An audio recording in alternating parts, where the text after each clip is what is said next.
Very good morning student. Leverage part 2 में हम बात करने वाले हैं ऑपरेटिंग लिवरेज की। प्रीवियस वीडियो में हमने देखा लिवरेज क्या होता है, डेफिनेशन देखी, साथ ही हमने देखा कि ऑपरेटिंग लिवरेज होता है वो किस दो को चीज़ों को बताता है, और साथ ही साथ हमने देखा कि लिवरेज के कितने टाइप्स होते हैं। ठीक है, तो लिवरेज के जो टाइप देखे उसमें आपने देखा होगा, एक हमने बात की थी ऑपरेटिंग लिवरेज और दूसरी बात की थी हमने फाइनेंशियल लिवरेज। इस वीडियो में हम बात करने वाले हैं ऑपरेटिंग लिवरेज यानी परिचालन उत्तोलन की। देखिए, मैंने आपको उस समय प्रीवियस वीडियो में भी आपको एक चीज़ बताई थी कि जो ऑपरेटिंग लिवरेज होता है वो आपकी ऑपरेटिंग एक्टिविटीज से कनेक्ट होता है। यानी कि ऑपरेटिंग लिवरेज को अगर हमें शॉर्टकट में बताना है तो हम बता सकते हैं कि जो सेल्स और ईबीआईटी के रिलेशन को बताता है तो वो क्या कहलाएगा, ऑपरेटिंग लिवरेज होगा। यानी कि सेल्स में कितना चेंजेस आने से हमारा प्रॉफिट में कितना चेंज आएगा, वो जो रिलेशन बताता है वो ऑपरेटिंग लिवरेज बताता है। ठीक है, और ऑपरेटिंग लिवरेज किससे कनेक्ट होता है, ऑपरेटिंग रिस्क से कनेक्ट होता है, यानी कि परिचालन जोखिम से। तो सबसे पहले हम बात करते हैं कि ऑपरेटिंग लिवरेज में आता क्या है। देखिए, सबसे पहले आपको पता होना चाहिए कि जो भी हम इन्वेस्टमेंट करते हैं स्पेशल संपत्ति से जुड़े हुए, असेट से जुड़े हुए, तो वो सारा का सारा किस में आएगा, ऑपरेटिंग लिवरेज में आएगा। परिचालन क्रियाओं के संबंध में अगर हम बात करेंगे, ऑपरेटिंग जो एक्टिविटीज हैं उसमें क्या क्या आ सकता है, मैंने आपको पहले ही बताया कि लिवरेज कब होगा, जब आपके बिजनेस में क्या होनी जरूरी है, फिक्स कॉस्ट यानी कि स्थायी लागत होनी जरूरी है। स्थायी लागत है अगर फर्म में तो वो लिवरेज कहलाएगा, लिवरेज वाली फर्म कहलाएगी। ठीक है, ऑपरेटिंग लिवरेज में जो फिक्स कॉस्ट होता है वो क्या क्या हो सकता है, फॉर एग्जाम्पल जैसे कि रेंट हो गया यानी कि आपका किराया हो गया, सैलरी हो गई, कभी कभी आप देखते हैं परमानेंट स्टाफ होते हैं जिन्हें हमें सैलरी देना होता है, इंश्योरेंस प्रीमियम हो गया तो वो भी हमारा क्या कहलाएगा, एक तरह से फिक्स कॉस्ट कहलाएगी। ठीक है, उसी तरह से आप देखते हैं एडवर्टाइजमेंट हो गया, ठीक है, डेप्रिसिएशन आप कभी फिक्स रखते हो, तो ये सारे के सारे फिक्स कॉस्ट के एग्जाम्पल हैं। क्लियर है, ये जो फिक्स कॉस्ट होता है, इस फिक्स कॉस्ट में हम कह सकते हैं कि प्रोडक्शन के साथ इनका कोई रिलेशन नहीं होता है, प्रोडक्शन के साथ इनका कोई भी डायरेक्ट रिलेशन नहीं होता है। यानी कि अगर प्रोडक्शन बढ़ता है, अगर प्रोडक्शन कम होता है तो ये फिक्स कॉस्ट को कोई इफेक्ट नहीं करेगा। ठीक है, यानी कि अगर प्रोडक्शन आपका जीरो है तो भी आपकी फिक्स कॉस्ट तो बिजनेस में रहेगी। ठीक है, अगर आप उत्पादन नहीं कर रहे हो तो आपको अगर कोई किराया, आपने कोई बिल्डिंग ले रखी है तो आपको उसको किराया देना ही होगा। आप प्रोडक्शन नहीं करते हो लेकिन आपके फर्म में कोई परमानेंट स्टाफ है जिनको आपको सैलरी देनी है, मतलब देनी ही रहेगी। प्रोडक्शन जीरो है तो भी आपको इंश्योरेंस का प्रीमियम भरना ही होगा। तो इस तरह का हम कह सकते हैं कि ये हमारे लिए एक स्थायी लागत कहलाती है। क्लियर है, तो ये तो आपको पता चल गया कि स्थायी लागत होगी ऑपरेटिंग लिवरेज में। ऑपरेटिंग लिवरेज में स्थायी लागत होगी तो ही वो ऑपरेटिंग लिवरेज यानी उत्तोलन वाली संस्था होगी। क्लियर, साथ ही साथ हम देखते हैं कि फिक्स कॉस्ट की तो हमने बात कर ली, इसके साथ एक हमारे बिजनेस में होती है वेरिएबल कॉस्ट यानी परिवर्तनशील लागत। परिवर्तनशील लागत वो कॉस्ट होती है, वो लागत होती है जो कि प्रोडक्शन के साथ वो कॉस्ट भी बढ़ती है, प्रोडक्शन के साथ अगर प्रोडक्शन कम है तो वो कॉस्ट भी कम हो जाती है, यानी डायरेक्ट रिलेशन रहता है उनके बीच में। उत्पादन के साथ में जो घटती बढ़ती है, उत्पादन के साथ जो लेस ऐड होती रहती है, वो सारी की सारी आपकी क्या कहलाएगी, वेरिएबल कॉस्ट। क्लियर, तो सिंपल सी लैंग्वेज में हम क्या कह सकते हैं, देखिए कि अगर स्थिर प्रगति यानी कि अगर फिक्स नेचर का और कोई भी ऑपरेटिंग एक्सपेंसेस अगर हम करते हैं, ठीक है, जिसका प्रोडक्शन के साथ में कोई रिलेशन नहीं रहता है, ठीक है, तो वो तो क्या कहलाएगी, फिक्स कॉस्ट आपकी कहलाएगी। ठीक है, साथ ही साथ अगर हम बात करें कि कुछ ऐसे एक्सपेंसेस होते हैं जो प्रोडक्शन के साथ क्या करते हैं, घटते और बढ़ते हैं, वो सारे के सारे वेरिएबल में कॉस्ट में आएंगे, यानी जो परिवर्तनशील व्यय है वो कहलाएंगे। क्लियर है आपका।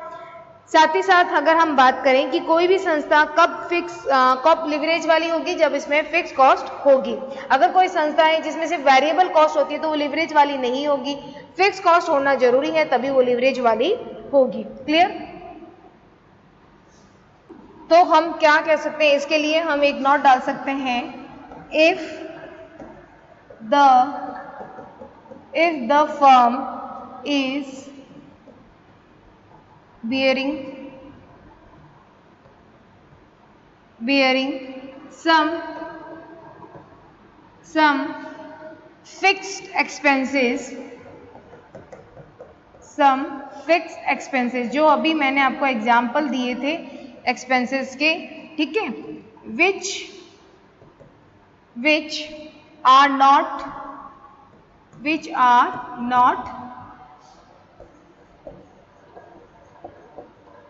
related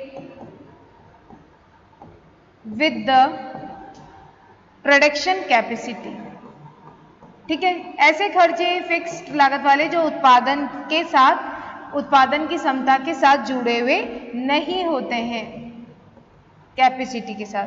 the firm has operating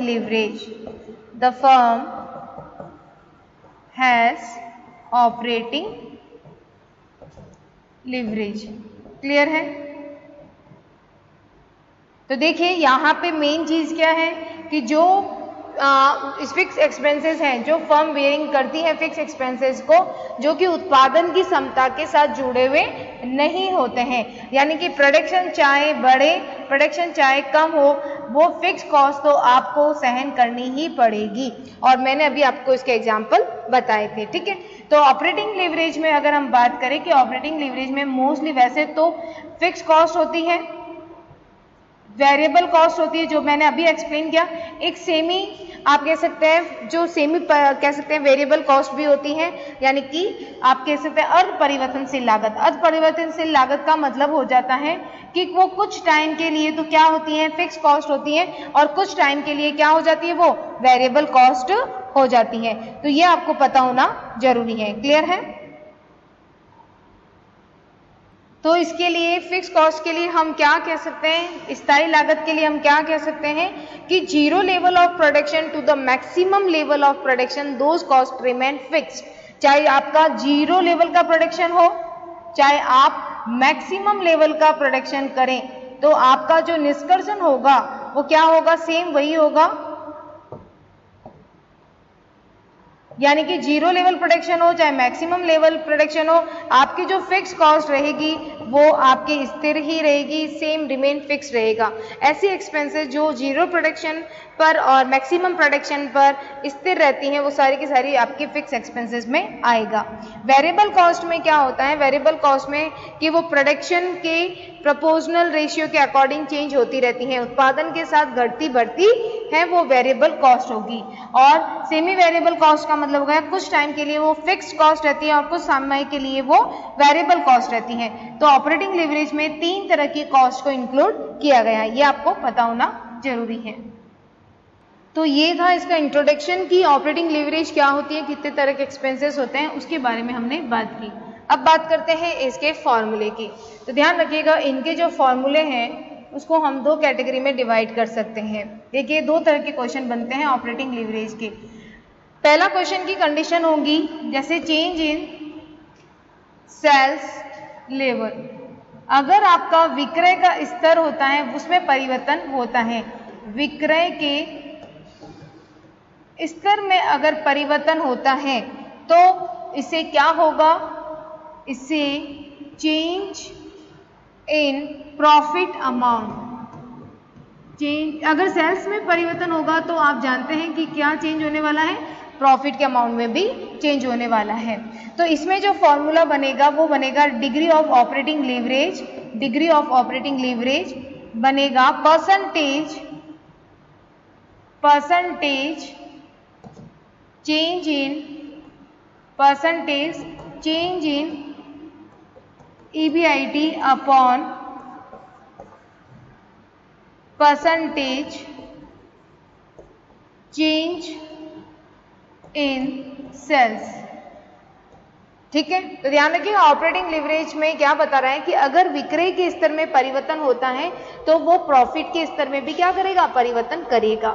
तो इस तरह का जब क्वेश्चन दे रखा होता है तो हमारा फॉर्मूला क्या लगेगा, degree of operating leverage percentage change in EBIT upon percentage change in sales. ध्यान रखना, जैसे फॉर एग्जांपल दे दिया आपको क्वेश्चन कि पहले आपको 1000 यूनिट सेल्स का है वो प्रोडक्शन हो रहा था और नीचे कंडीशन दे दी कि अब आपको कैलकुलेशन करनी है कि सेल्स को 2000 अगर चेंज हो जाए या सेल्स 3000 हो जाए तो आपको क्या करना है। तो इस तरह की जब कंडीशन आएगी, आपको सिचुएशन देंगे कंपैरिजन का, तो हम ये वाला फॉर्मूला यूज करेंगे। क्लियर है। और अगर आपको सिंपल सा क्वेश्चन पूछे तो सिंपल से क्वेश्चन में हमारा जो फॉर्मूला लगेगा वो लगेगा when EBIT is same standard, is of same standard.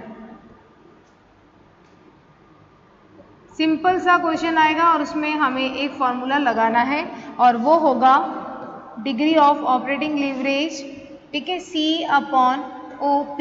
C का मतलब होता है कंट्रीब्यूशन, जो कि कंट्रीब्यूशन कैसे निकलता है, S माइनस V।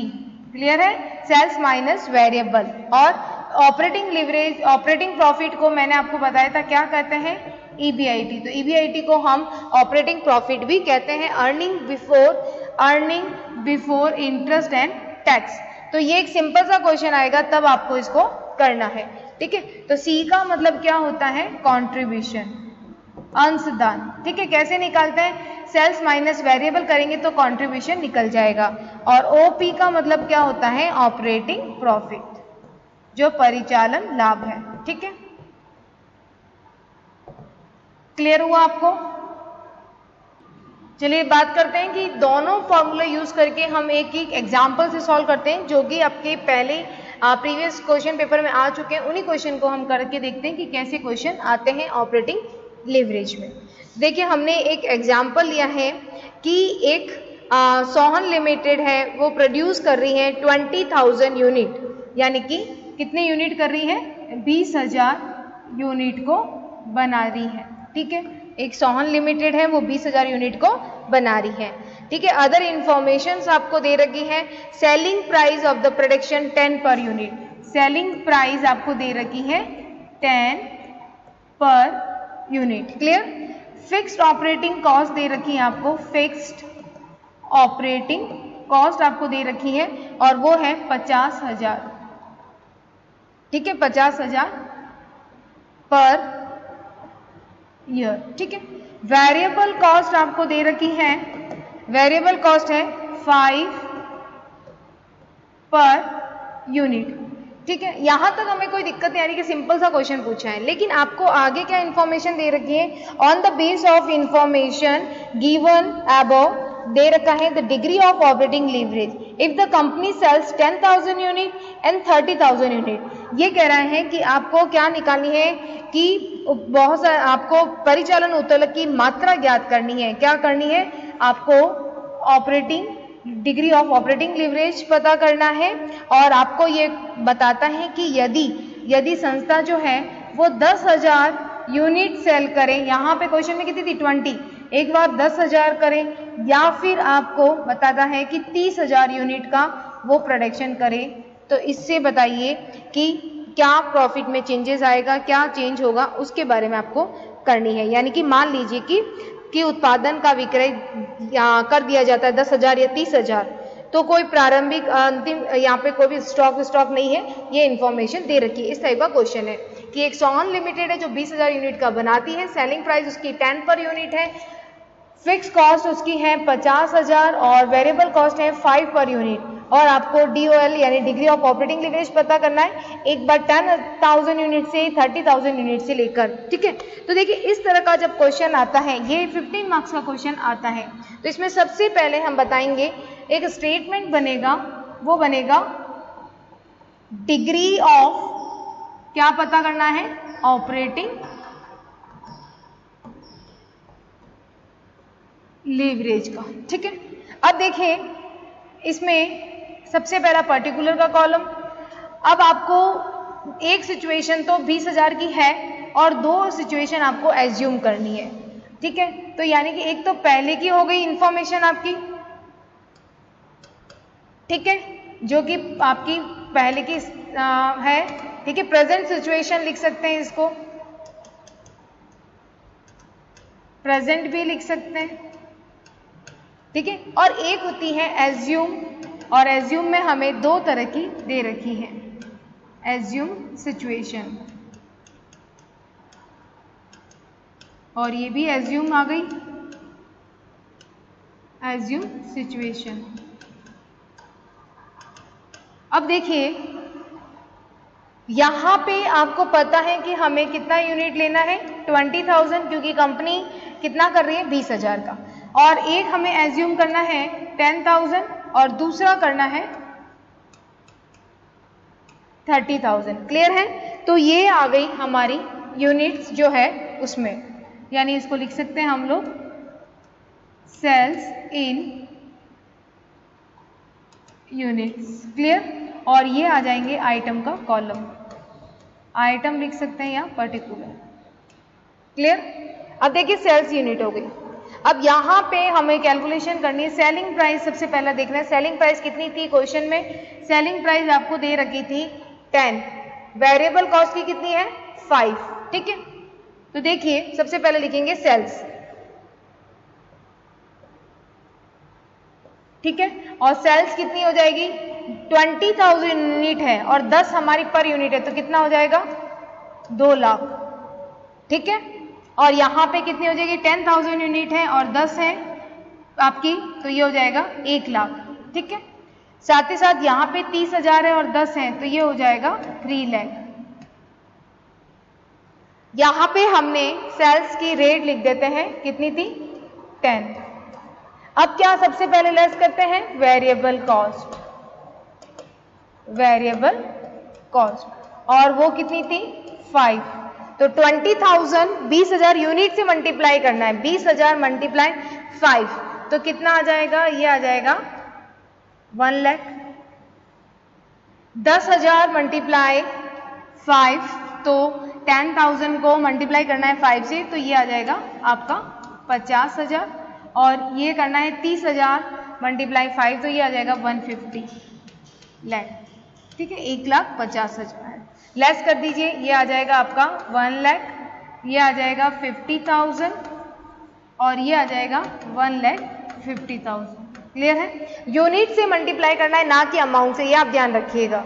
जैसे मैं यहाँ पे एग्जाम्पल लिख देती हूँ, 20,000 मल्टीप्लाई 5, और यहाँ पे हम लिख देते हैं 20,000 मल्टीप्लाई 10, ठीक है। ये सिचुएशन का मैंने लिख दिया आपके। क्लियर? अब हम बात करेंगे इस, ये जो आया है ये क्या कहलाता है, जब सेल्स माइनस करते हैं तो ये क्या कहलाएगा, सी, क्या कहलाएगा, कंट्रीब्यूशन। अब हम करेंगे लेस, क्या करने वाले हैं, लेस फिक्स कॉस्ट, और फिक्स कॉस्ट क्वेश्चन में दे रखी है 50,000 दे रखी है, ठीक है। तो लिख देंगे 50,000,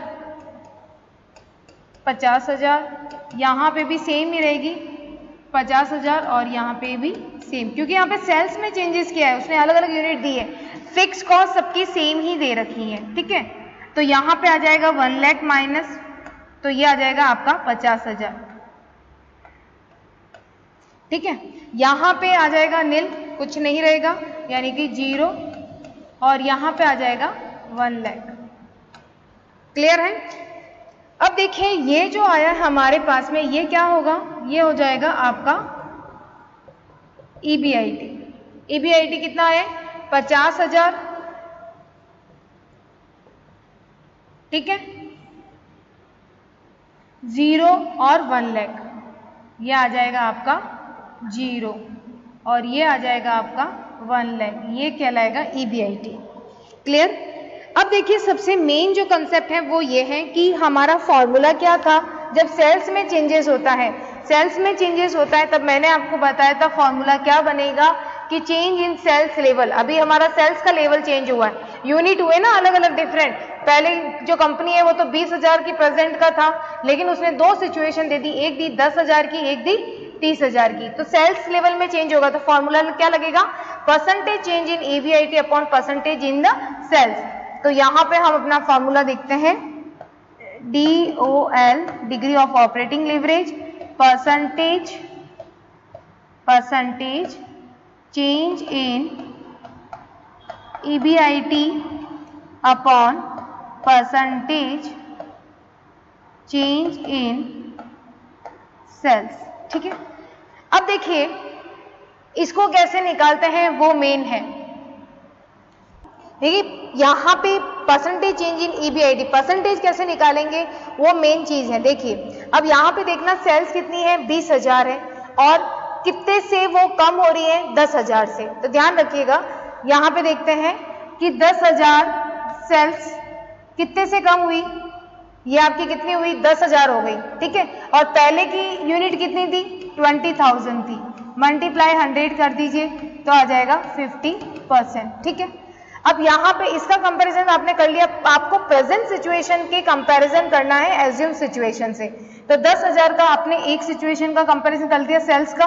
अब देखिए ये हम कर रहे हैं सेल्स का, निकाल रहे हैं परसेंटेज। ठीक है, अब देखिए दूसरा क्या है, 10,000 से आपकी सेल्स क्या हुई, बढ़ गई, यहाँ पे 10,000 से क्या हुई, कम हुई। ठीक है, और आपका जो प्रेजेंट यूनिट है वो आपको नीचे लिखना है। ठीक है, साथ ही साथ अब आप देखेंगे कि 10,000 से आपकी सेल्स क्या हुई है, ये देखिए 10,000 से बढ़ गई है, लेकिन पहले की यूनिट्स कितनी है, 20,000, तो वही आ जाएगा 50%। क्लियर है, ये चीज मेन इंपॉर्टेंट है निकालने का।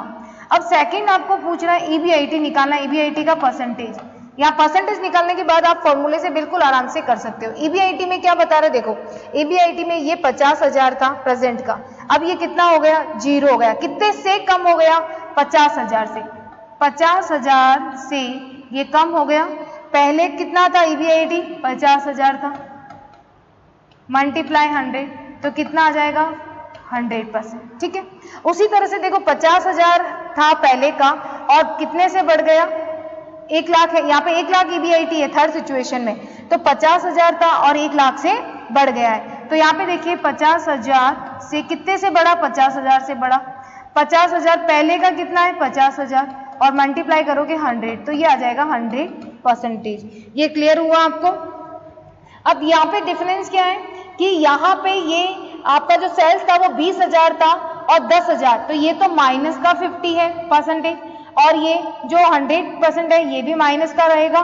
क्यों, क्योंकि 50,000 EBIT था और 0 हो गया, तो ये बिल्कुल कम हो गया 50,000 से, तो माइनस का आपका 100%। तो पहली वाली सिचुएशन क्या बताएगी कि भाई फॉर्मूला था EBIT, तो EBIT में पहले देखा आपने EBIT 50,000 का और 0 हो गया, तो क्या आया, माइनस का 100%, और सेल्स कितना है, माइनस का 50। क्लियर हुआ, इसे आप सॉल्व करोगे तो कितना आ जाएगा, 2। ठीक है, और वो भी ये अनफेवरेबल वाला आएगा।